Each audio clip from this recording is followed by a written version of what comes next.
Bom dia, pessoal. Boa noite para alguns.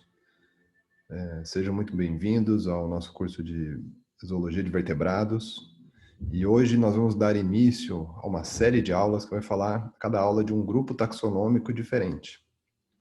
Começando pelos peixes. E aí já deixo para vocês essa primeira pergunta.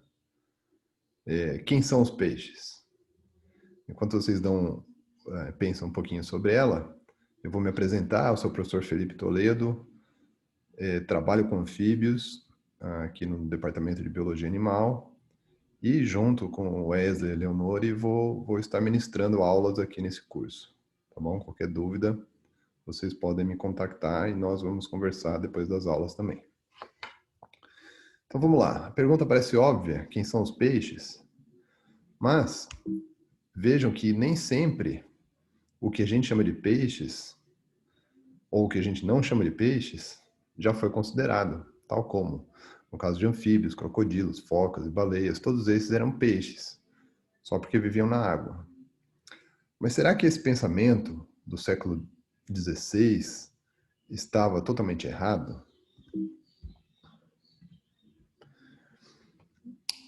Vejam aí a filogenia, né, de todos os vertebrados, e a gente vai tratar de cada um desses grupos na aula de hoje, exceto o grupinho lá de baixo chamado Osteictes. Osteictes são os peixes ósseos. Quem são os peixes ósseos? Todos os peixes que não são cartilaginosos, né? A gente vai ver isso com detalhes. E também os outros vertebrados terrestres, aves, mamíferos, anfíbios e répteis. Então, nesse sentido, ictis é peixes, ostei é osso, né? Então, os peixes ósseos, então você mesmo, nós, os humanos, somos osteictes também.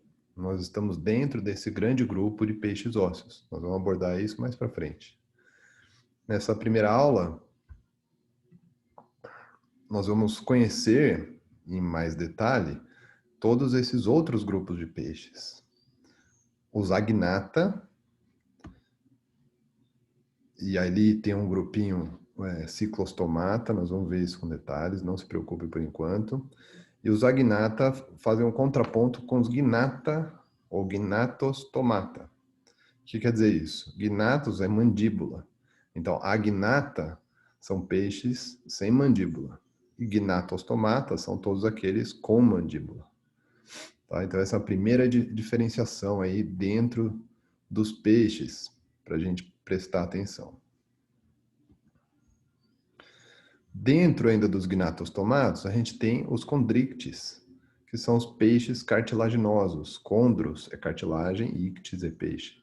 Então, os peixes cartilaginosos também estão aí inseridos como um dos grupos de gnatostomados. E dentro ainda dos condrictes, existe um outro grupo chamado elasmobranqui, ou elasmobrânquios. Popularmente você conhece eles como tubarões e raias, né? E deixa de fora aquele grupinho holocéfale que a gente já vai apresentar também. Quem são os agnata? São esses dois seres mitológicos aí, atores de filmes de terror, as lampreias e as feiticeiras. Quem já ouviu falar? Em primeiro lugar, as feiticeiras é um grupo, os dois grupos são pequenos em termos de diversidade, poucas espécies, pouco mais de 40 espécies descritas, e um corpo bastante simples, né, com tentáculos no disco oral, olhos, vocês vão ver, ou reduzidos ou desenvolvidos.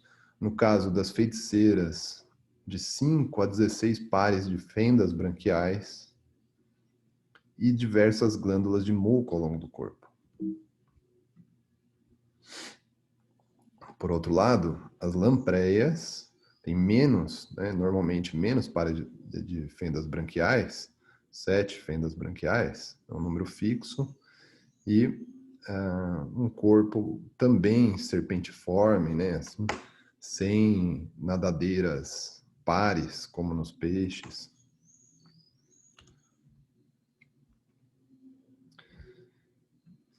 E ambos os grupos não possuem maxilas, escamas, esqueleto ósseo, possui esqueleto cartilaginoso, né? Nadadeiras pares. E os dois possuem aberturas branquiais em forma de poros e esse corpo em forma de enguia ou serpente, como eu disse.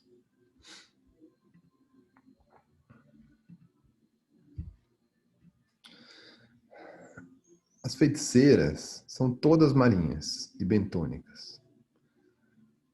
Elas têm um olho vestigial, né? São quase cegas, então elas se orientam principalmente por odores e tato. Nós teremos aulas específicas sobre os sentidos, tá bom? E com relação à alimentação, elas são predadoras ou saprófagas, se alimentando principalmente de moluscos, peixes, crustáceos e alguns animais até mortos, encontrados no fundo do mar. Elas possuem, bem interessante, essa língua eversível que vocês estão vendo aqui na imagem. Vou indicar aqui para vocês. É a língua eversível, quer dizer que ela pode sair da boca e na língua estão presos diversos dentes. Então, ela possui uma língua raspadora, ela vai utilizar para arrancar um pedaço do outro animal que ela está se alimentando. A reprodução é conhecida até certo ponto, porque a gente sabe que eles possuem poucos ovos grandes, com bastante vitelo, mas eles têm ainda um mistério. A reprodução é externa, isso é, a fêmea vai liberar os óvulos na água e o macho provavelmente os espermatozoides em cima desses óvulos para fertilização. Mas isso nunca foi visto na natureza, por isso que a Academia de Ciências de Copenhague oferece um prêmio para aquele que descobrir como que é exatamente essa toda parte da reprodução das feiticeiras. Por muito tempo foram considerados hermafroditas, porque pode ser encontrado nos mesmos indivíduos ovários e testículos.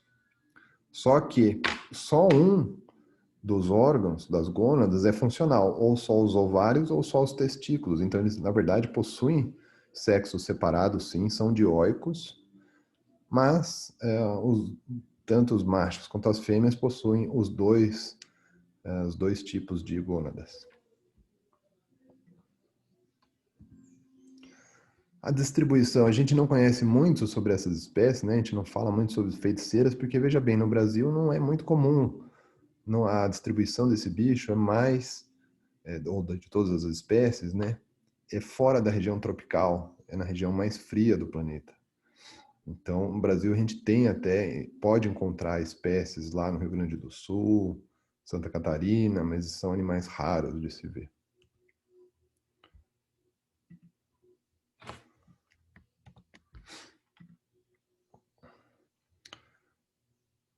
E eu disse para vocês que o corpo era marginado por uma sequência de poros que liberam muco, né? São secretores de muco.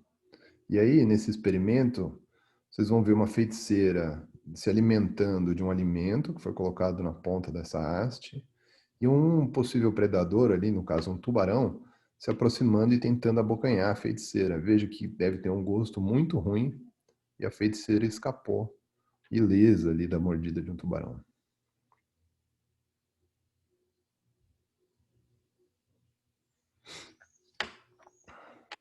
Mais um exemplo com peixes.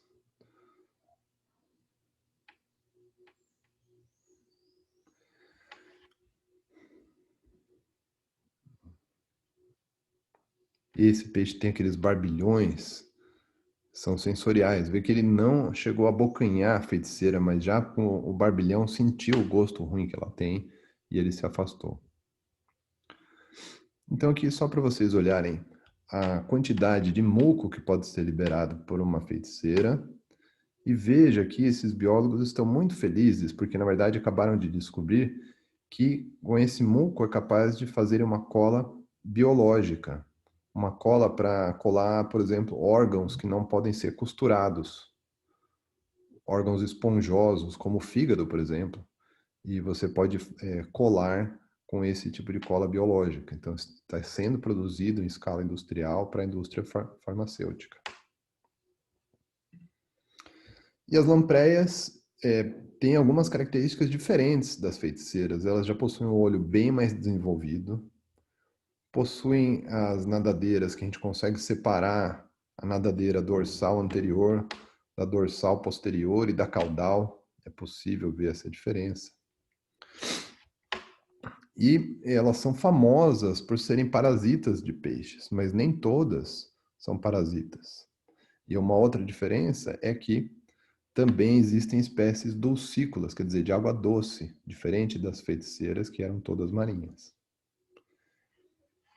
Essa daqui é um exemplo de uma lampreia parasita.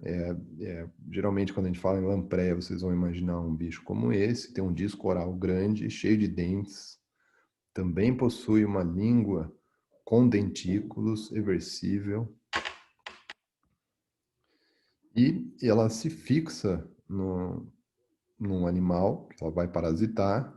E essa língua raspa e arranca um pedacinho de carne do seu hospedeiro, né? Um parasita, então uma relação de parasita-hospedeiro, e aí ela vai sugar o sangue, né? Então ela é hematófaga, se alimenta de sangue. Ela tem até uma substância anticoagulante que é injetada ali nesse ferimento para que o peixe, por exemplo, sangre continuamente, ela possa se alimentar.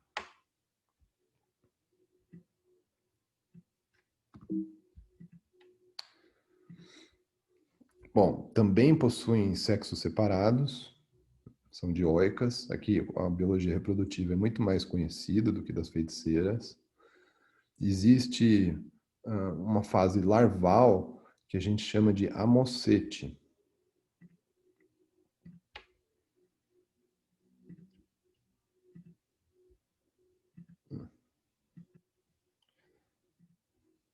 Aqui.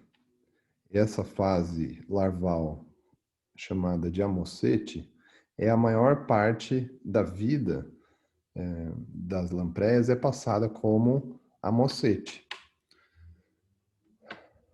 E essas larvas depois vão sofrer uma metamorfose e se transformar naqueles adultos livres, natantes e parasitas. Eles vão colocar ovos parecidos com esse desenho aqui, em ninhos de pedras. Olha aqui como são as larvas amocetes antes da metamorfose, né? E aqui um animal já no meio da metamorfose e o pós-metamórfico. Esses amocetes podem viver de 3 a 15 anos enterrados no fundo de areia.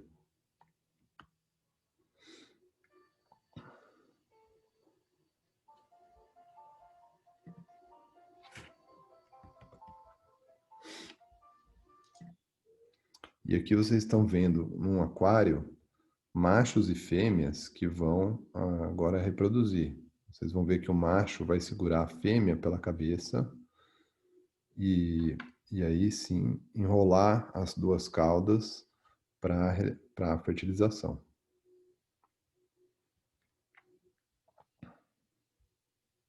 Aqui está a fêmea segurando na pedra e logo mais vem um macho aqui.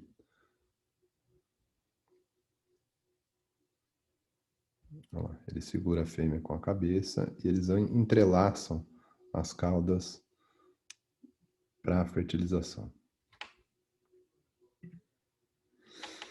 Bom, tem um quadro comparativo, depois eu posso mandar para vocês, ou vocês vão ter acesso a essa aula, né? Vocês podem pausar e ver as diferenças aqui e semelhanças entre esses dois grupos. Um outro grupinho interessante, mas já extinto, de agnatas, de peixes sem mandíbulas, são os conodontes. São fósseis abundantes, marinhos e muito pequenos, né, de no máximo 4 centímetros, mas 4 centímetros já são os bem grandes. No Brasil mesmo, são encontrados várias espécies em várias regiões da bacia amazônica, né, hoje em dia. E o que a gente encontra são esses dentes cônicos, por isso conodonta, o nome do grupo. São fósseis encontrados, né, em formas desses dentes, e eles são importantes para a gente no sentido de evolução de vertebrados, porque é a primeira estrutura esquelética mineralizada dos vertebrados, né, com fosfato de cálcio. Lembrem que a gente estava falando de grupos de cartilaginosos, né, com um esqueleto que não é ósseo, mas aqui já existe então uma estrutura mineralizada. Existem também outros grupos de peixes fósseis, também agnata, conhecidos como ostracoderme. Alguns grupos vocês vão ver que estão entre aspas, porque são grupos parafiléticos. Vocês já devem lembrar disso das aulas, outras aulas de zoologia, ou mesmo de botânica, né? A gente fala em termos de monofilético e parafilético. Então, sempre que vocês verem agnata, entre aspas, ostracoderme, entre aspas, quer dizer que o grupo é parafilético, tá bom? Pois vai ficar claro isso quando a gente voltar para a filogenia. Esse grupo, então, possui um exoesqueleto dérmico e ósseo. Vejam essas duas espécies ilustradas nesse slide. Eles têm uma carapaça, né? O esqueleto ósseo é externo. Isso é uma característica muito peculiar desse grupo, por isso até o nome ostracoderme, né? Derme de pele, e essa questão do esqueleto ósseo por cima da pele, né? Formando exatamente uma carapaça. E ainda possuem um endoesqueleto interno cartilaginoso. Eram pequenos, de 10 a 50 centímetros, e foram extintos no final do Devoniano. Aqui estão, então, os ostracoderme. Vocês estão vendo que eles ficam entre os conodontes e os demais vertebrados, com mandíbula, os gnatostomata. Aqui estão as feiticeiras e lampreias. O arranjo já não é mais esse, tem um arranjo mais moderno que eu vou mostrar para vocês na filogenia. E esse agrupamento de lamprés e feiticeiras é irmão de conodontos, que é irmão dos gnatostomata. E vejam por que eles são parafiléticos. Porque é um grupo que não tem um ancestral, poderia ter um ancestral comum aqui, na base desse grupinho, mas teria que deixar de fora os demais vertebrados. Então, por isso, é um grupo parafilético. Aqui fica mais simples, a gente vê Myxine e Petromyzonte são feiticeiras e lampreias. Eles formam um grupinho, irmão dos conodontes, e esse grupinho é irmão de todo o resto, incluindo os ostracoderme, que são, todos esses quatro são agnata. E a agnata é um grupo artificial, porque não é monofilético.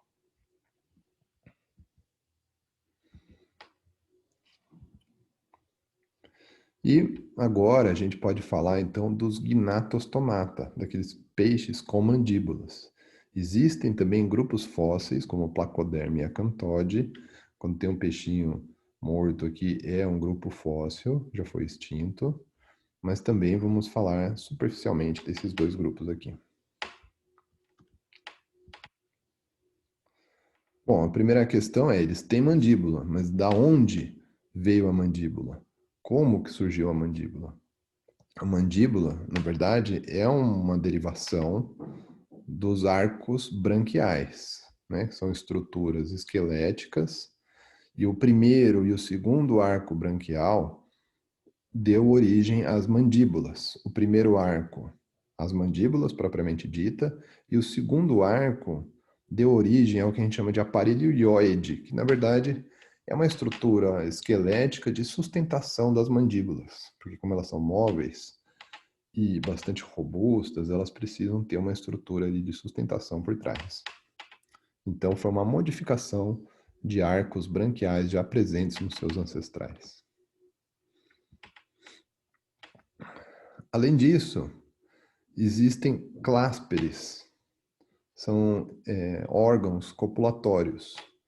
Nesses grupos de placoderme, que são o primeiro dos gnatostomata que a gente vai falar, mas também nós vamos ver os clásperes em tubarões, por exemplo, que são diferentes, né? A função é a mesma, similar, mas dos tubarões e raias são derivados, na verdade, são anexos ou parte da própria nadadeira pélvica. E nesse caso, não. É uma estrutura independente da nadadeira pélvica. Ele vai usar como um órgão intromitente, que a gente fala, para fertilização interna. Aqui, então, é a origem da fertilização interna em vertebrados, né? Uma das primeiras instâncias que a gente observa isso. Era um grupo bastante diversificado, tanto de água doce como de água salgada. Também, assim como os ostracoderme, que a gente já falou, possuíam um corpo revestido por placas ósseas, uma carapaça de proteção, né? Poderia servir como proteção. E a maioria das espécies sem dentes, mas com placas dentárias. Placas dentárias é como se fosse um dente muito largo, né? Uma placa onde vai ocorrer a maceração do alimento. Alguns já possuíam também uma divisão entre cabeça e corpo, e essa divisão poderia ser articulada. Então, um corpo mais articulado, tanto na mandíbula como no pescoço, isso já deveria oferecer uma vantagem adaptativa para esse grupo. E alguns eram muito grandes, chegando a 9 metros e 3 toneladas de peso. Olha o tamanho dessa cabeça, desse placoderme extinto. Eram grandes predadores.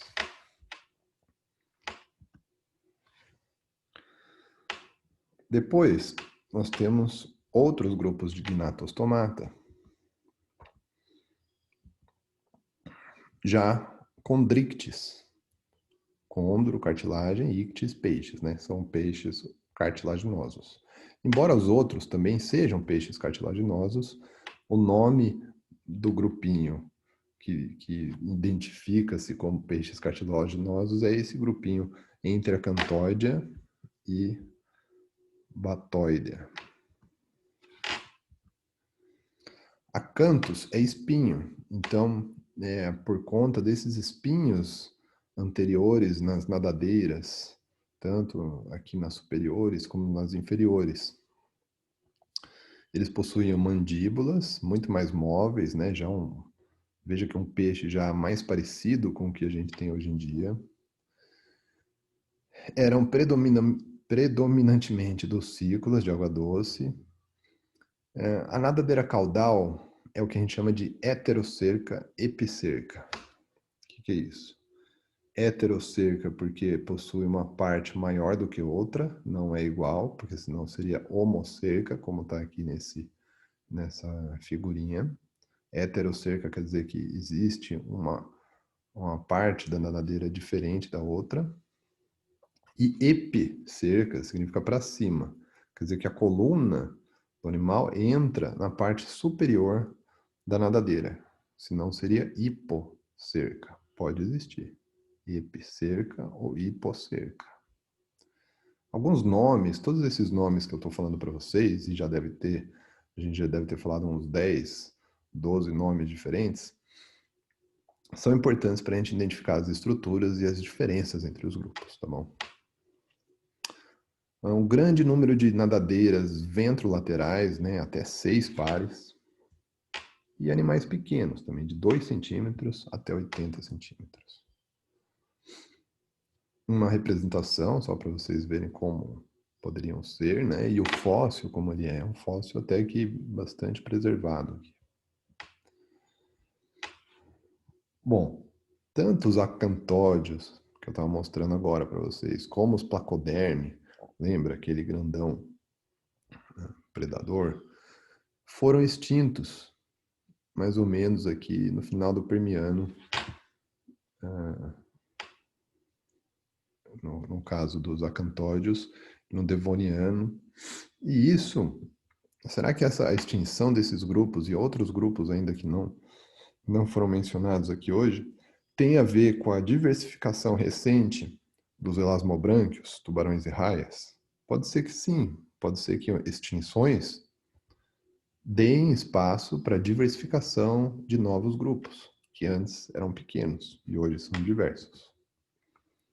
E é o caso dos cartilaginosos viventes.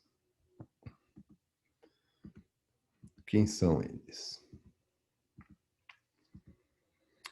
Nós podemos dividir os tubarões em um grupo,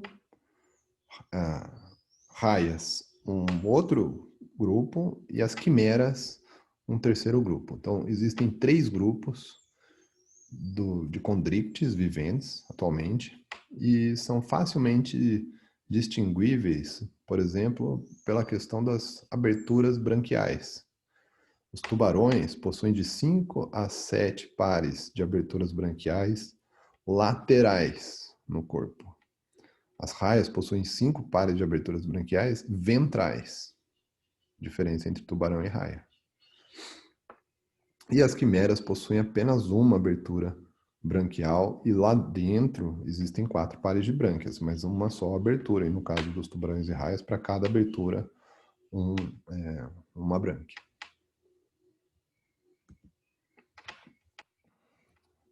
Aqui nós existem a filogenia desses grupos é bem estudada e bem conhecida, então vocês vão poder explorar isso um pouquinho mais na internet. E possuem características incomuns entre todas essas espécies de condrictes viventes, que são aquelas características que a gente chama de sinapomórficas ou sinapomorfias. Vocês já estão acostumados com esse termo também. Uma delas é essa ossificação prismática pericondral do esqueleto. O que é isso?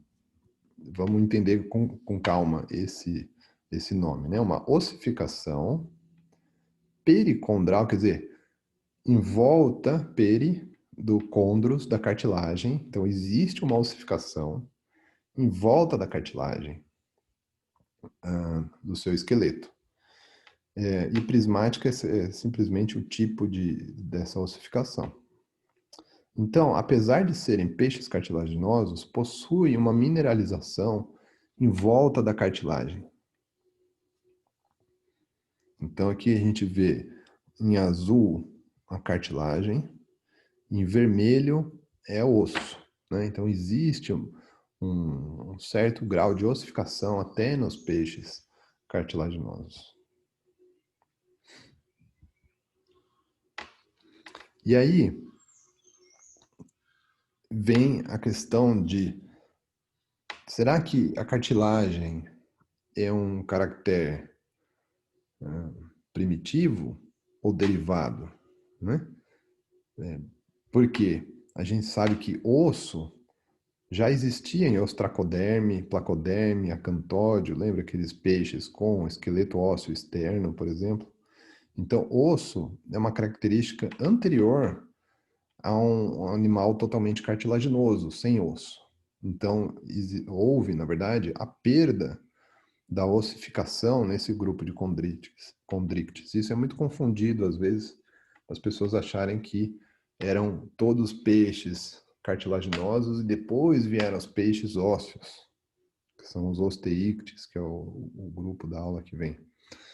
Então, com essa imagem deve ficar mais ou menos claro para vocês que, na verdade, a cartilagem, ter o esqueleto totalmente cartilaginoso é uma condição derivada de alguns grupos somente. Outra sinapomorfia desse grupo de cartilaginosos viventes é a reprodução por clásperes. Aqui vocês estão vendo, então, a nadadeira pélvica, certo? Que dá origem às nossas pernas depois. E junto, fusionado ou fazendo parte das nadadeiras pélvicas, tem essa região modificada nos machos, que são os clásperes. E então ele vai introduzir apenas um desses na fêmea na hora da fertilização. Uma outra condição bastante conhecida dos tubarões é essa produção contínua de dentes. Então os dentes vão sendo formados numa esteira, mas o dente exatamente como o nosso, com polpa, dentina e esmalte. E existe uma rotação dos dentes, eles vão rotacionando e caindo. Aqueles últimos lá que já foram usados estão prestes a cair. Até mesmo quando existe uma mordida, vocês já devem ter visto isso na televisão, um surfista que teve a prancha de surf mordida e fica lá um monte de dentes presos na prancha.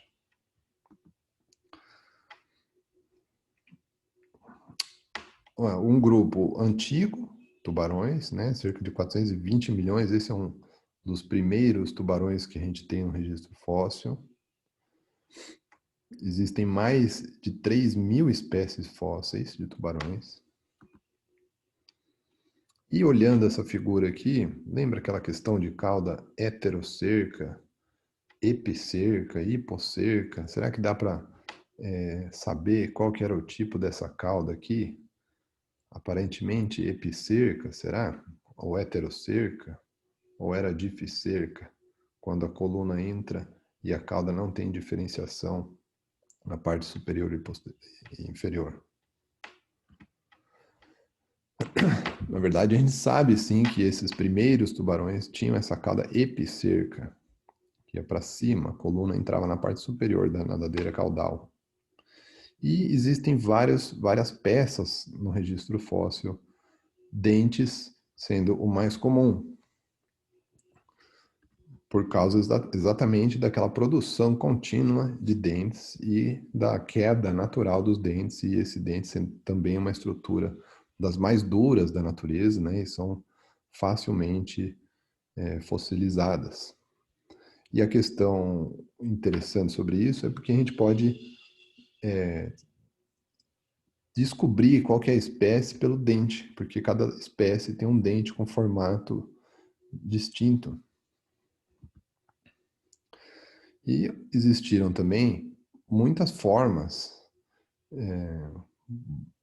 estranhas desses grupos no passado. Então aqui um, um grupo de espécies que a gente não sabe nem se são holocéfali ou se são outros condrictes, mas em reconstituição, assim, com essa arcada dentária bastante esquisita. Tubarões muito grandes, como o megalodon. Era um tubarão, olha o tamanho do dente de um tubarão megalodon comparado com o dente do tubarão branco, que é o maior tubarão que a gente tem hoje em dia. Então tá aqui, o tubarão branco pode ter até 6 metros de comprimento, mas o megalodon pode variar entre 16 e 20 metros de comprimento, dependendo da estimativa aí dos paleontólogos. E foram contemporâneos, tanto o tubarão branco como o megalodon. Vejam que o tubarão branco existe há pelo menos 16 milhões de anos, e o megalodon foi extinto há 3 milhões de anos. Ou seja, foram contemporâneos, tanto no tempo como no espaço. Essa é a distribuição do megalodon. E vocês acham que eles nadavam assim, lado a lado?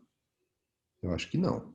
Muito provavelmente, o tubarão branco era a comida do megalodon, né? Bem reportado, bem ilustrado aqui, um pouco exagerado, lógico, nessa capa do Mega Tubarão, que foi um filme que passou há 2 anos atrás, talvez algum de vocês tenham visto, e era justamente sobre a existência ainda de um megalodon nos mares por aí. Outras mandíbulas criaram bastante discussão na literatura paleontológica, como desse Helicóprion. Ele tinha essa mandíbula em espiral e os paleontólogos ficavam pensando, mas isso ficava na ponta da cauda, no meio do corpo, na nadadeira dorsal, na ponta do focinho, virada para cima, assim como um elefante? Ou ficava interna na boca, né? Aqui algumas reconstituições de como poderia ser esse tubarão, e o que é mais aceito hoje em dia é que poderia ser uma estrutura que ficava aqui interna na boca do tubarão. Muito curioso. Um outro, agora já bem mais preservado, fóssil, ele possui esses espinhos dérmicos que poderiam, aí a posição é bem conhecida, mas qual a função dessa nadadeira dorsal com esses espinhos ou esses espinhos na cabeça? Seria proteção? Seria algo de reprodução? O que vocês imaginam?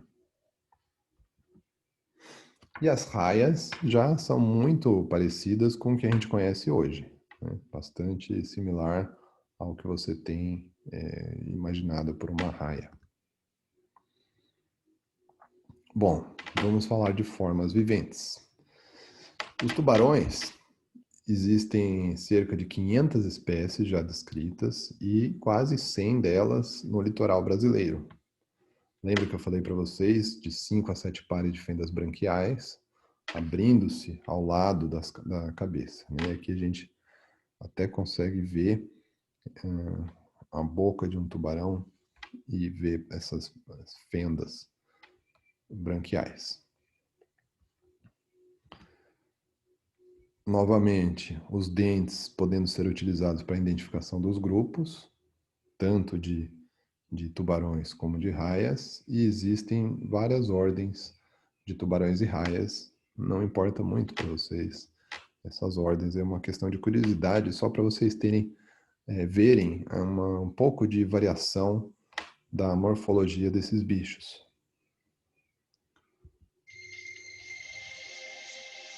It sure ain't pretty, and if you weren't expecting it to swim across your sightline, it's just a little bit.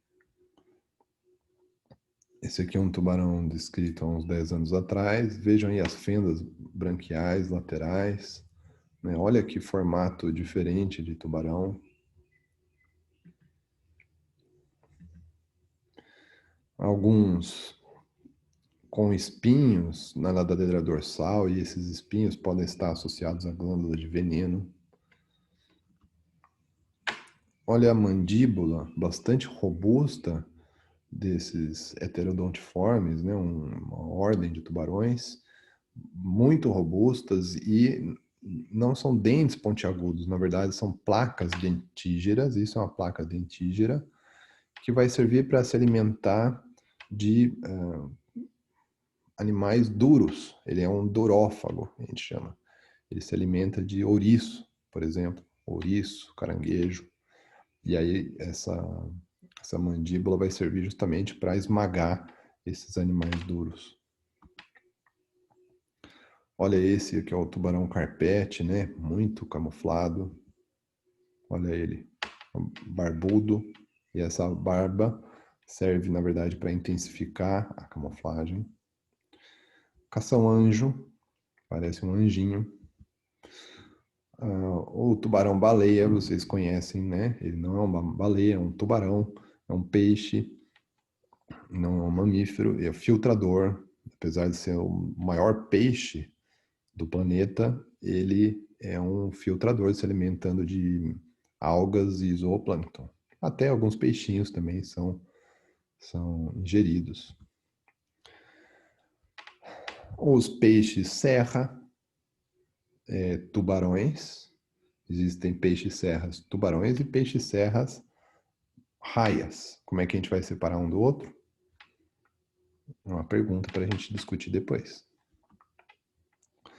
E nessa ordem laminiforme estão aqueles tubarões já que é o formato, morfologia mais conhecida, ou é aquela primeira que vem na nossa mente quando alguém fala tubarão. Mas também nesse grupo está aí o tubarão-elefante, que é parecido com o tubarão-baleia no sentido de ser um filtrador, um grande filtrador. O tubarão-raposa, porque tem essa cauda longa. E aí a Chapeuzinho pergunta, mas por que essa cauda tão longa, tubarão? Alguma ideia? Vocês podem pausar o vídeo, pensar um pouquinho como que ele usaria essa cauda comprida. Existem bastante interações ecológicas, né? Aqui na esquerda superior vocês estão vendo peixes limpadores dentro da boca do tubarão e na foto de baixo vocês estão vendo rêmoras nadando em volta do tubarão, ou seja, outros peixes se alimentando com restos de alimento dos tubarões. スタッフの手にゴブリンシャークが噛みついたのだ。 E aqui é só um exemplo da cinese craniana. Existe também, apesar de nos peixes ósseos isso ser muito mais desenvolvido, alguns tubarões possuem bastante cinese craniana. Veja aí como desloca as mandíbulas para frente. Nós vamos falar sobre isso mais para frente. Aqui o tubarão azul, outros tubarõezinhos pequenos. Veja que existem espécies que são relativamente pequenas. E a anatomia desses bichos é simples, não muito complicada, e isso vai ser bom para vocês, né? No sentido de que vocês estavam vendo até hoje os invertebrados, e agora quando a gente fala de vertebrados, as partes anatômicas são muito mais familiares. Depois vocês podem olhar aqui esses slides e ver as estruturas. E dentro do corpo, anatomia interna, eu gostaria de chamar a atenção, por exemplo, para a válvula espiral dentro do intestino dos tubarões. Essa é uma característica única dos tubarões e possui uma válvula em espiral que faz com que o alimento passe mais demoradamente dentro do intestino, facilitando ou permitindo a absorção de nutrientes.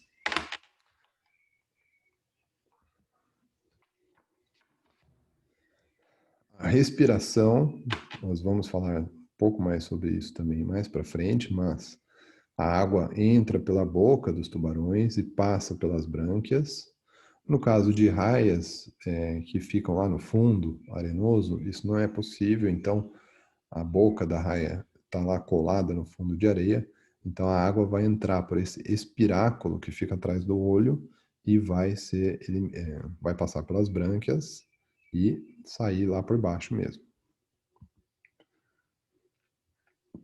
Aqui as mandíbulas, existem diferentes partes dos dentes.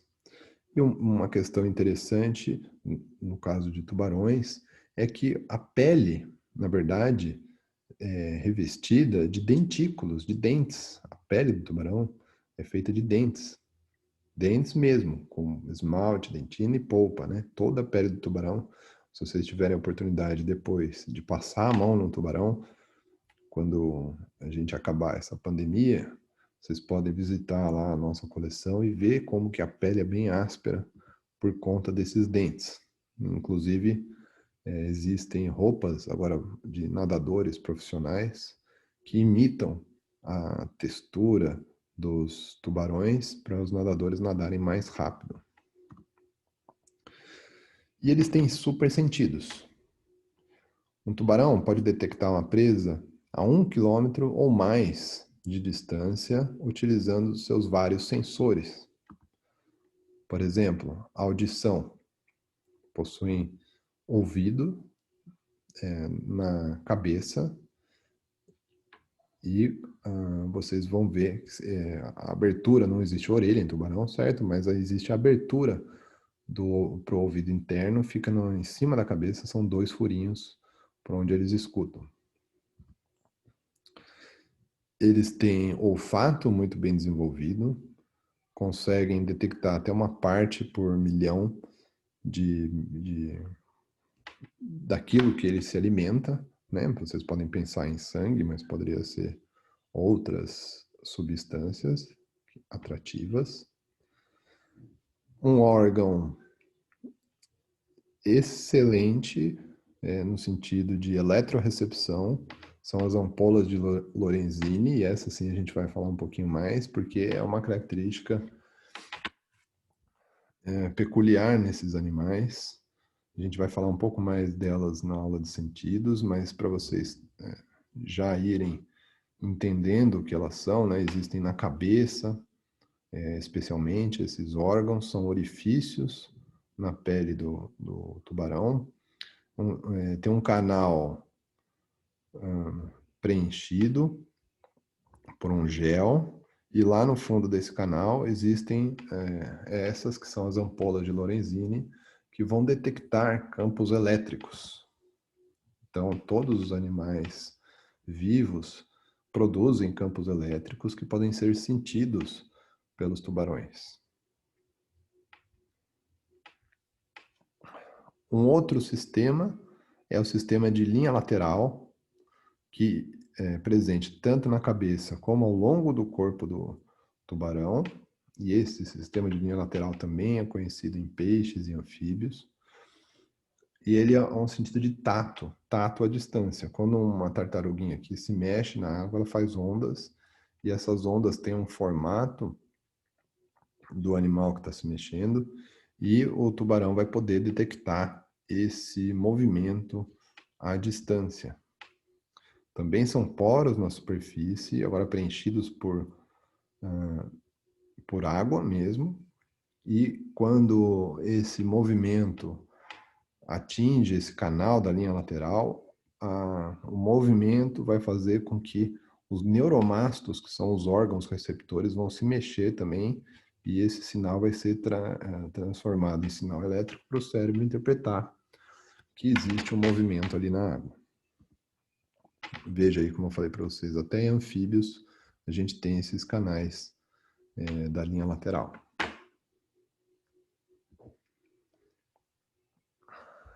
O tubarão martelo. Se a gente olhar a cabeça dele por baixo, existem vários orifícios, e esses orifícios podem ser tanto das ampolas de Lorenzini como dos canais da linha lateral.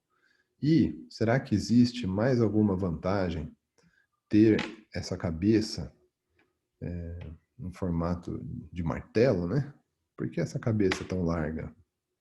Uma outra pergunta para a gente discutir e pensar. E as raias, são mais de 500 espécies de raias, tanto de água doce como de água salgada. Uma característica delas comum, mas que talvez vocês nunca tenham pensado dessa forma, é que a nadadeira peitoral ela é fundida à cabeça. Algumas possuem espinho na base da cauda. Elas possuem espiráculos atrás dos olhos. E vejo que tem 4 grupos de raias. Aqui a rajamanta é um exemplo de rajiformes. As raias de espinho são miliobatiformes. Os peixes serra, lembra que existe um tubarão parecido com esse aqui, mas esse aqui é uma raia. Como é que a gente vai diferenciar a raia serra do tubarão serra? E as raias elétricas, torpediniformes, estão aqui também. Raias elétricas produzem descargas elétricas, tanto para defesa, como para predação e talvez para comunicação. Aqui no Brasil a gente tem a raia treme-treme. Aqui um peixe-serra, raia. O esqueleto, veja, quase todo cartilaginoso, azul é cartilagem e vermelho é osso, né? Existe aquela ossificação pericondral. Lembra que eu falei que seria uma das sinapomorfias desse grupo? Então, existe um pouco de ossificação também nos peixes cartilaginosos.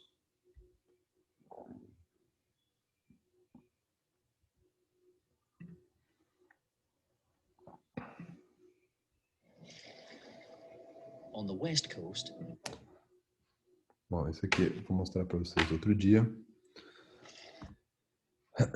E o último grupinho de cartilaginosos são os holocéfali, que são as quimeras. Esse é o menos conhecido, vocês conhecem tubarões e raias, claramente, mas e os peixes rato, peixe coelho ou peixe fantasma, que são os holocéfali? Ou simplesmente quimeras. Vocês conhecem as quimeras? Elas possuem clasper também, como os tubarões, como as raias. Esse é um ovo de quimera, um pouco diferente do ovo de tubarões e raias. Tem tubarão que tem ovo, tem tubarão que tem desenvolvimento direto, sem ovo, tá? São vivíparos, desculpa.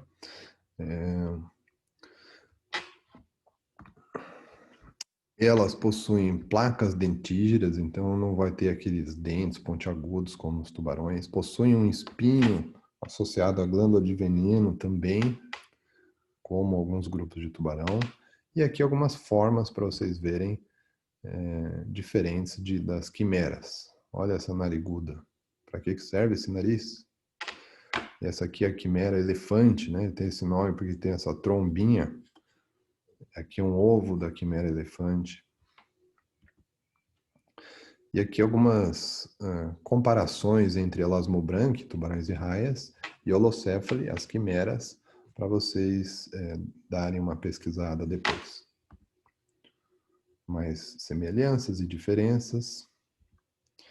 E um último assunto a se pensar, e nós não vamos ter tempo aqui de falar nessa parte teórica sobre os tubarões, mas podemos discutir sobre isso. Tubarões são predadores de topo. Predadores de topo são muito importantes para as redes tróficas. E será que eles estão sendo bem conservados? Vocês conhecem programas de conservação de tubarões? Quantos de vocês já comeu cação? Sabe o que é cação? Cação é o tubarão, é a mesma coisa, é um nome diferente que a gente dá para quando a gente, sempre fala assim, né? Quando a gente come é cação, quando ele come a gente é tubarão. Mas na verdade é a mesma coisa. A gente deveria comer tubarão? Será que existe criação de tubarão para comercialização ou todos os tubarões são pescados? Pense no ambiente terrestre. Qual é um predador de topo no ambiente terrestre aqui no Brasil? É um equivalente do tubarão, mas nas florestas. Seria o quê? Uma onça pintada? Vocês acham que a gente deveria caçar e se alimentar de onças pintadas ou de predadores de topo, né? Vamos pensar assim, predadores de topo devem ser comida? E depois a gente pode falar como que está a situação de conservação desses animais. Por hoje é só, espero que vocês tenham aprendido a base, essa é a base que a gente vai depois se aprofundar e ficarei à disposição também para a gente conversar mais sobre os peixes cartilaginosos.